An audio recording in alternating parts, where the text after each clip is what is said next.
Bonjour Julien Aubert. Bonjour. Vous êtes député Les Républicains de Vaucluse et vous êtes aussi le président de Oser la France, qui est un micro-parti, c'est comme ça qu'on dit? C'est un mouvement qui est à la fois à l'intérieur et à l'extérieur des Républicains. En tout cas, sûrement à l'intérieur. Vous avez voté hier une motion de censure en mêlant vos voix à celles du groupe de Jean-Luc Mélenchon. Ça ne vous gêne pas? Alors, il se trouve, nous avons déposé une motion de censure que l'extrême gauche a choisi de voter.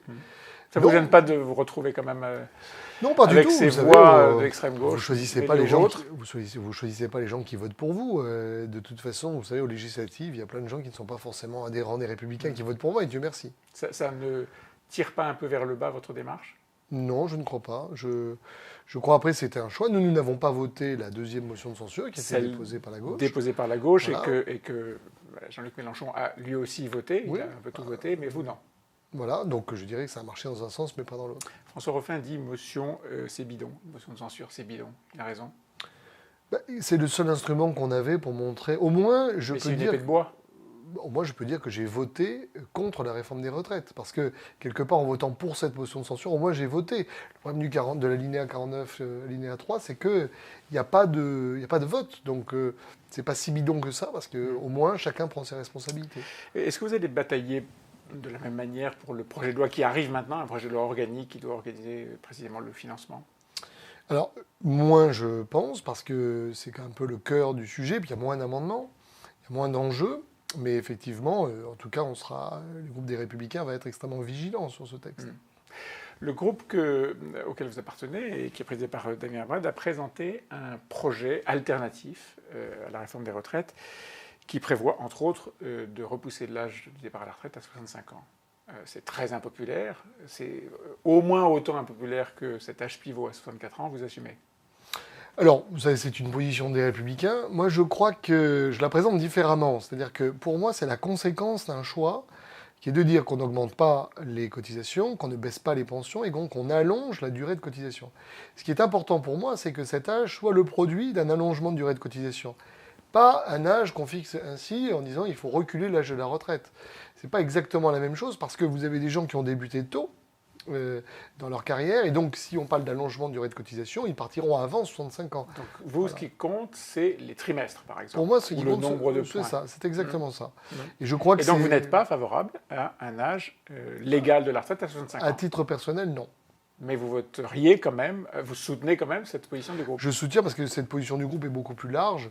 Et donc vous avez notamment la suppression des régimes spéciaux, le fait qu'on ne touche pas aux caisses autonomes, notamment des professions libérales. Donc il y a un certain nombre de points.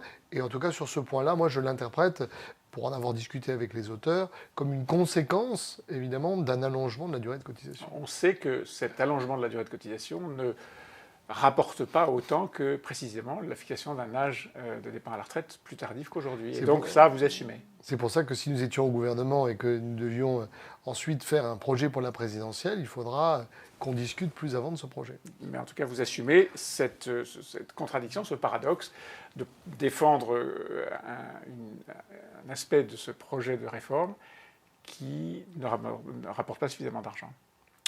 Oui, parce que de toute façon, vous avez d'autres moyens aussi d'équilibrer les régimes. Par exemple? Par exemple, vous pourriez décider effectivement, à un moment donné, d'augmenter les cotisations. Donc, si vraiment vous aviez... D'abord, il faut bien en rendre compte que... C'est un point important, ça, parce que depuis des années, et la droite a plutôt accompagné ce mouvement, les gouvernements ont décidé qu'il était important de baisser le coût du travail et donc de réduire, par exemple, les charges sociales et donc les cotisations. Et vous dites, s'il le faut, on peut remonter. Moi, si vous voulez, je considère que les cotisations salariales et patronales ne sont pas seulement un outil de compétitivité. C'est un outil de financement du modèle de protection sociale. Et que deuxièmement, pour avoir un peu discuté aussi, vous avez des classes populaires qui ont commencé tôt dans leur carrière et qui voient comme une forme d'injustice ces mesures d'âge. Et donc, je crois qu'il y a un équilibrage fin entre le fait d'allonger la durée de cotisation et, je dirais, jusqu'à ce que ce soit supportable, et en sens inverse, de ne pas non plus totalement brider le modèle de protection sociale. Coronavirus, est-ce que de votre point de vue, le gouvernement gère bien la crise ? Je trouve qu'il est un petit peu inutilement agitateur de peur. Je voyais ce matin le président de la République qui disait nous allons être pendant de longues semaines, de longs mois. Bon, aujourd'hui, on voit bien que ça s'assimile plus à une super grippe qu'à un mini Ebola ou ou une mini grippe espagnole. Donc, je crois qu'il faut, si vous voulez, mieux calibrer et au lieu d'ailleurs Il faut en faire moins. Oui, au lieu de parler, je dirais, de ce qu'on ne sait pas, c'est-à-dire en fait du nombre de malades, du nombre de morts futurs, concentrons-nous sur les problèmes sur lesquels on peut avoir un impact. Je suis assez surpris de la désorganisation de l'État en matière de masques, du fait qu'on puisse voler des masques dans les hôpitaux, du fait qu'on puisse spéculer sur les gels dans les pharmacies, il y avait quelques mesures d'encadrement qui pouvaient être prises, de contrôle également, parce qu'on ne spécule pas, je dirais, sur les peurs des gens. Au Louvre, dans certaines entreprises de transport public, quelques endroits de l'enseignement, des salariés, des profs par exemple, et par exemple les surveillants du Louvre, ont exercé leur droit de retrait. Est-ce qu'ils ont raison? Je crois qu'il faut faire très attention. Nous ne sommes pas dans le stade 3 de l'épidémie.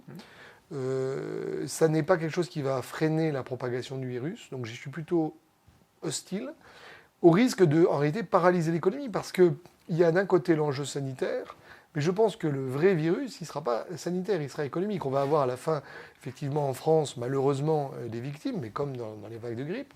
En revanche, l'impact économique sera beaucoup plus important que pour une vague de grippe.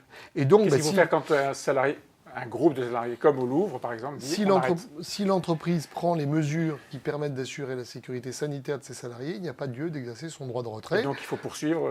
Moi, je dirais, fourniture de masques, fourniture de gel, etc. Et si, effectivement, dans ce cas-là, vous appliquez effectivement les règles du droit du travail, licenciement pour faute. Voilà. La crise migratoire en Europe, aux portes de l'Europe, a repris une intensité maximum ces jours-ci entre la Turquie et la Grèce, la Turquie et l'Europe. Que doit faire l'Europe? L'Europe, je ne sais pas. La France, c'est certain, nous avons une batterie de moyens. La première chose serait d'abord de rappeler notre ambassadeur français à Ankara, si ça n'a pas été fait dans la nuit.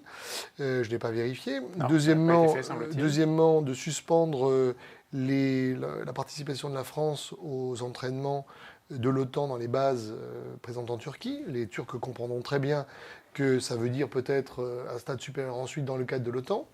Troisièmement, nous pourrions, dans le cadre de l'initiative franco-grecque, dépêcher la marine nationale pour les aider à raisonner les navires. Quatrièmement, au plan européen, cette fois-ci, proposer de suspendre momentanément Schengen et de remettre les contrôles aux frontières, parce qu'à un moment donné, c'est 10 000, surtout si la frontière grecque cède. Pour l'instant, la frontière grecque tient. Tiens, Dieu merci. Mais enfin, je dirais que sans le faire dès maintenant, on pourrait, si vous voulez, prévoir un mécanisme d'urgence si à un moment donné, il y a, je dirais, une faille, qu'on prenne les mesures.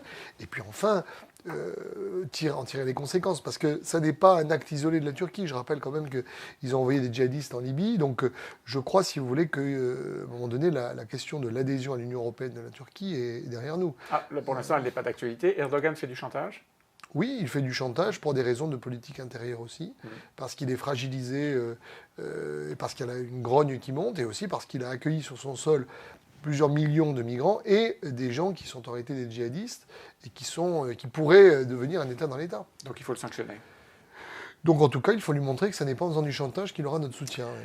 Toute autre chose à Paris, le premier tour des municipales sera évidemment très important, mais ce qui se passera entre le premier et le deuxième tour sera tout aussi crucial.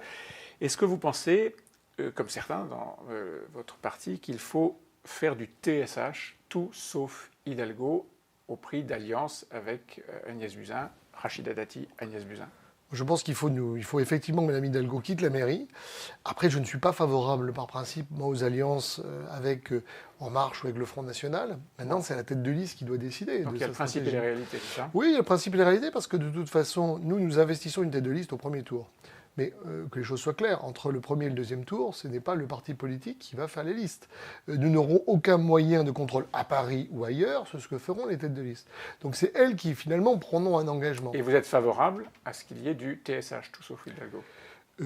Et donc des alliances? Je préférerais surtout vive Dati. Oui. Mais on ne bâtit pas son projet uniquement sur le rejet. Voilà. Il faut savoir ensuite comment est-ce qu'on gouverne ensemble. C'est ça la vraie question. Mais la question est simple, oui ou non aux alliances? Non, plutôt.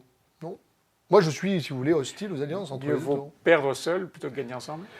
Il vaut mieux ne pas gagner que se retrouver ensuite avec une alliance baroque qui empêchera la ville de Paris de fonctionner. Mais là encore, Voilà. c'est Mme Dati qui pourrait mieux vous répondre que moi. Et il restera à trouver la différence entre ne pas gagner et perdre.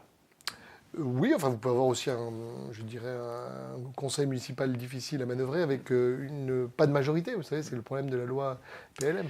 Mais on verra ça au 3e, au 4e, au 5e tour peut-être. Merci Julien Aubert.